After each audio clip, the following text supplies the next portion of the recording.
Senhor presidente Jorge Cajuru, meu caro colega de partido Marcos Rogério, senador Álvaro Dias, população brasileira que nos assiste nesse momento, que nos ouve pela Rádio Senado, eu ocupo hoje essa tribuna para tratar de um assunto que está vivendo hoje como se, na verdade, fosse um acontecimento inédito na vida dos brasileiros, na vida da Amazônia. Eu tenho acompanhado todas as programações em rádios, em jornais, em televisões, na internet, esse movimento internacional que foi criado em relação a esses fatos que são conhecidos da opinião pública brasileira, que são as queimadas, principalmente na Amazônia. Aliás, como acontece também de forma periódica nos Estados Unidos, como acontece no Canadá, como acontece lá na França do presidente psicodélico Macron, que resolveu compensar a sua baixíssima popularidade, não consegue controlar nem os coletes amarelos, tem menos de 20% de aprovação na opinião pública francesa e resolve fazer graça, inclusive tentando intimidar o presidente Jair Messias Bolsonaro. Aliás, pasmem, brasileiros e brasileiras, as manifestações do presidente Jair Bolsonaro alertaram o mundo. Bastou o presidente que tenha assumido posições extremamente patrióticas para que o mundo se mobilizasse em relação à Amazônia. Pelo menos isso já valeu a pena. Pelo menos essa postura de um governante que defende o seu país, que não admite a intervenção de países estrangeiros, a não ser para ajudar, que provocou todo esse frisson lá no G7. Aliás, o seu Macron, ele foi uma repreenda dos demais países que fazem parte daquele bloco, quando, na verdade, quis insinuar que a Amazônia é um patrimônio comum. É sim, todos nós, seres humanos, temos como patrimônio comum, mas simplesmente pela grandeza, pelo que representa para toda a humanidade, mas é um patrimônio dos brasileiros.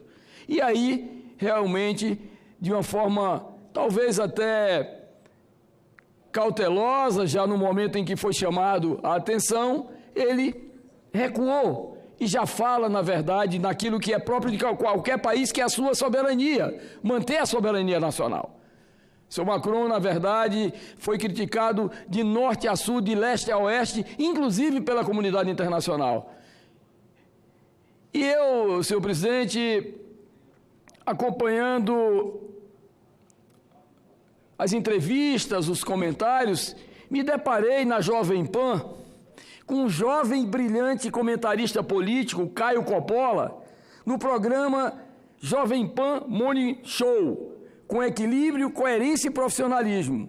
Indagado por Zé Maria Trindade sobre qual a postura que o governo brasileiro deve adotar em relação à polêmica recente sobre as queimadas na Amazônia, porque se fala inclusive em boicote e retaliação com relação aos produtos brasileiros, ele assim se expressou. Mas antes disso eu gostaria de dizer, sabe quantas vezes a comunidade internacional vai prescindir, não vai prescindir dos produtos brasileiros? Nunca, porque nós somos o maior produtor de soja do planeta.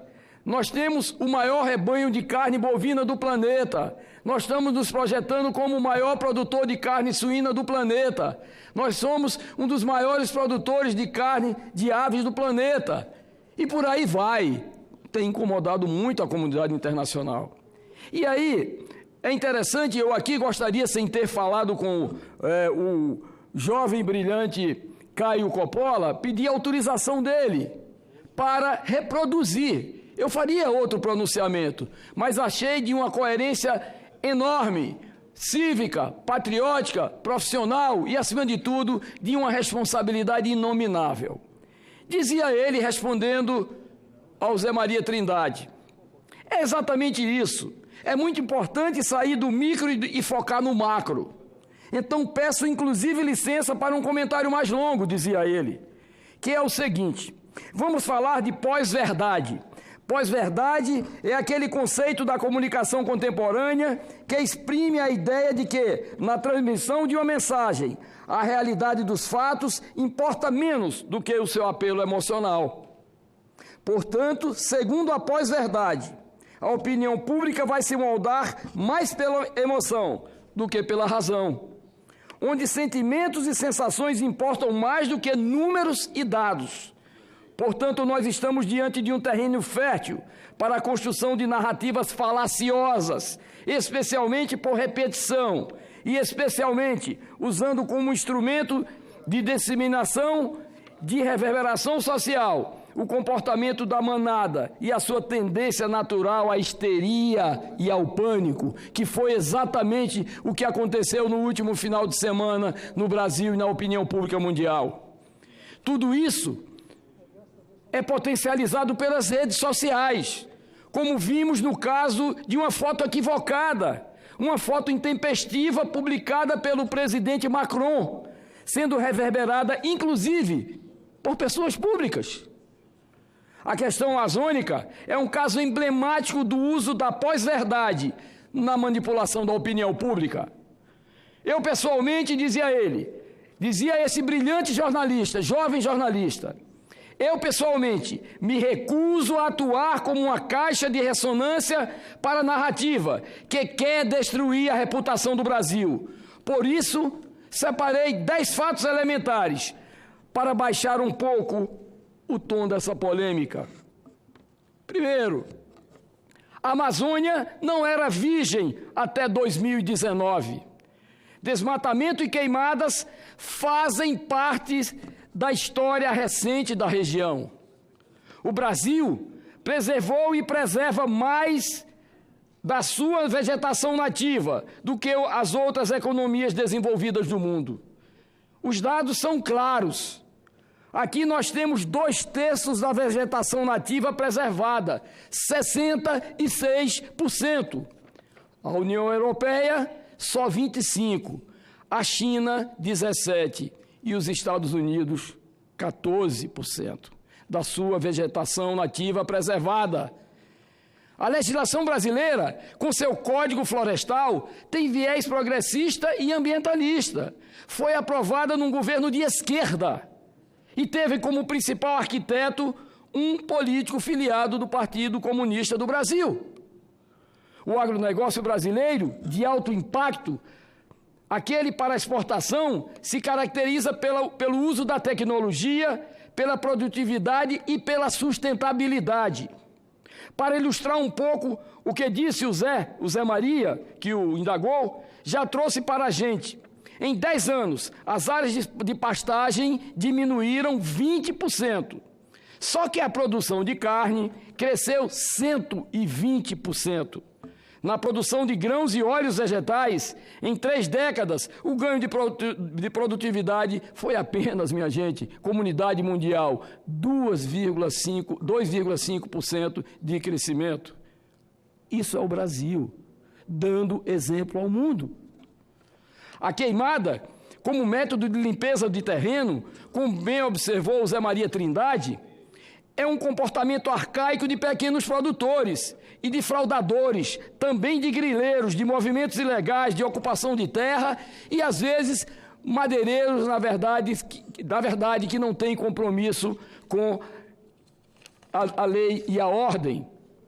Sexto, as queimadas naturais são mais comuns nessa época do ano, claro, está no verão, não tem chuva e, obviamente, quando ela não é feita de uma forma incorreta, criminosa, elas acontecem, todos sabem que acontecem. As condições climáticas, que são circunstâncias de força maior, são o principal fator para potencializar a queimada. Ou isso é novidade. Ou nos Estados Unidos não arde quantas e quantas vezes mansões de artistas milionários que poderiam a qualquer custo conter a impetuosidade das chamas e não o fazem. Ainda que essas queimadas fossem antropogênicas, ou seja, geradas a partir da ação humana, certamente, elas não são coordenadas nem são estimuladas por políticas públicas do governo federal.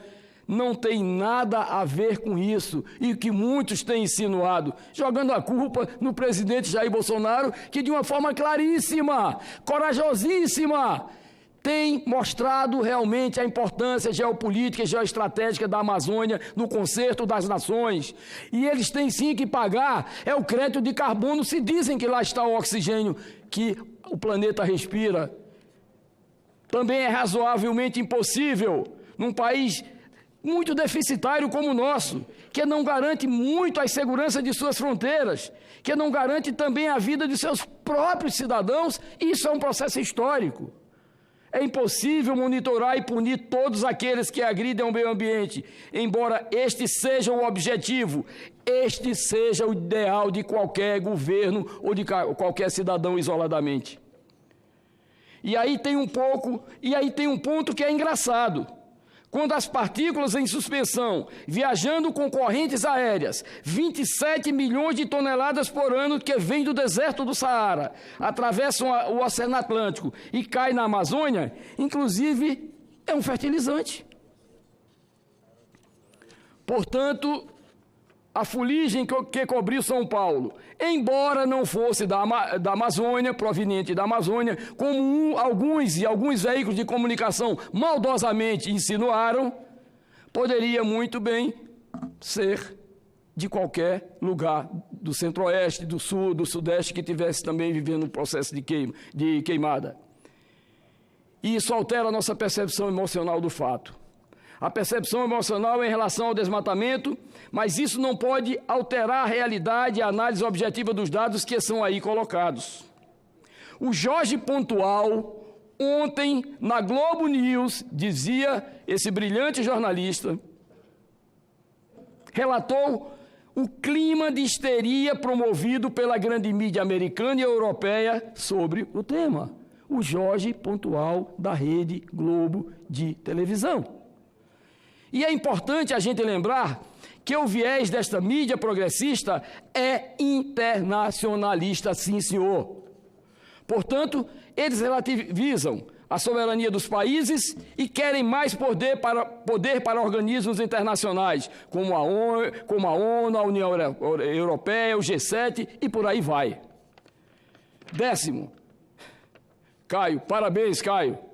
10º, então aqui está outro elemento perigosíssimo nesse caldeirão de narrativas, que é o interesse das grandes potências econômicas em frear o desenvolvimento das nações emergentes, como é o caso do Brasil, praticando o protecionismo disfarçado.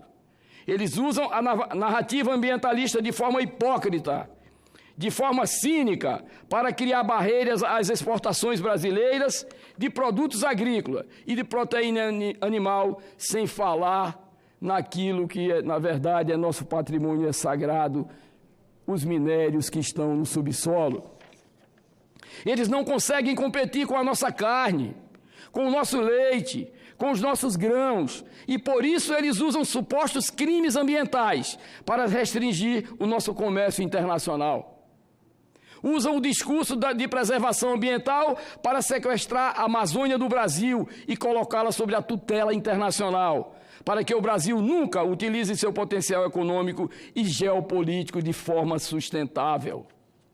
Então, é como já preconizou o Enéas Carneiro, que foi meu colega deputado federal na década de 90. O interesse das grandes potências não está nas árvores da Amazônia. Se essa fosse a questão, bastaria que a Europa reflorestasse todo o seu território. O interesse das grandes potências está no subsolo.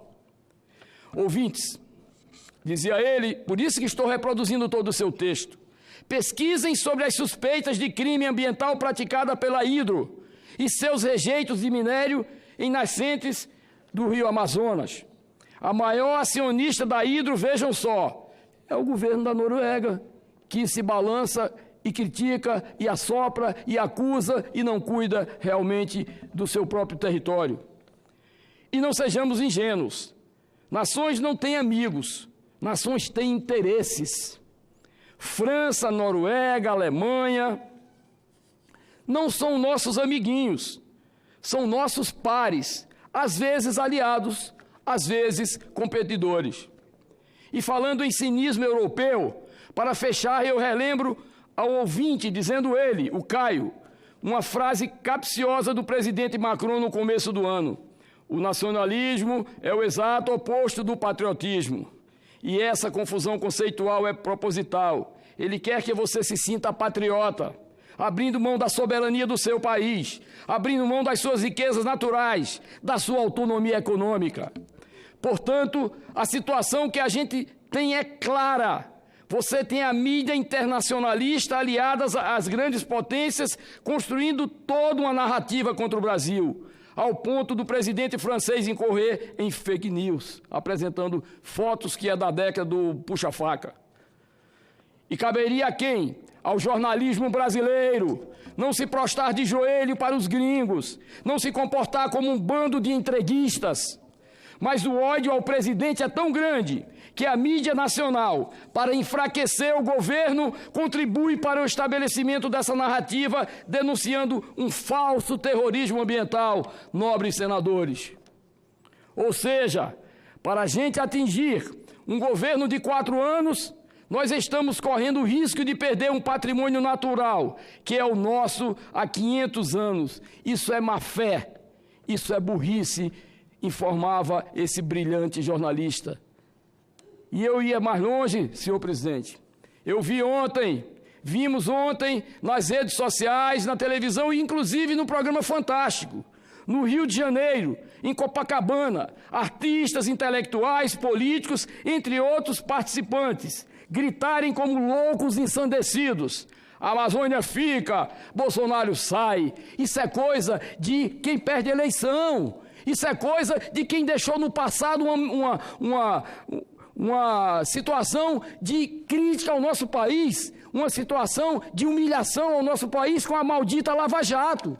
E por que aconteceu a Lava Jato? Não foi por culpa do presidente Bolsonaro, não foi por culpa dos políticos que têm seriedade, não foi por culpa do povo brasileiro, foi exatamente dos governos que são conhecidos, que implantaram no país a maior corrupção da história da República. E hoje vem se refletindo, inclusive com agressões dessa ordem. Imaginem um governo legitimamente eleito pela vontade soberana do povo brasileiro, como foram o deles também. E aí reverberam de forma louca, ensandecida: a Amazônia fica, Bolsonaro sai. Isso não é democracia, isso não é civilismo, isso não é humildade. A humildade, minha gente, ela faz parte exatamente daquele sentimento mais puro e sagrado do ser humano. Nós reconhecermos os nossos erros, os nossos defeitos, as nossas vitórias, as nossas conquistas. E hoje, infelizmente, essa oposição ensandecida, junto com, inclusive, artistas de renome internacional, admirados. Inclusive, eu fiquei decepcionado com o encerramento do Fantástico ontem, com aquela música que o Caetano Veloso a transformou em uma compensação, talvez até, do seu desconhecimento, para tentar diminuir o Brasil, dizendo que o Brasil, mostrando a bandeira do Brasil de cabeça para baixo. Nós estamos cada vez mais erguidos, minha gente. O mundo tem a verdadeira cobiça pela Amazônia e pelo Brasil. E esse governo, com coragem, com determinação, não vai se curvar a essas pressões internacionais. E pior do que isso, porque faz parte do jogo amar os brasileiros, vergonhosos brasileiros, que na verdade a sociedade tem que abominar.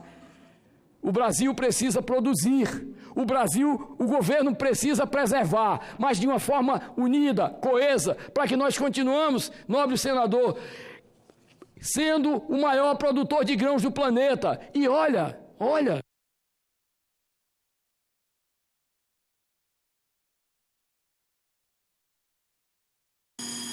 nós produzimos, senhor presidente, em apenas 8,86% do nosso território, toda essa gigantesca produção agrícola do Brasil, em apenas 8,86% do país.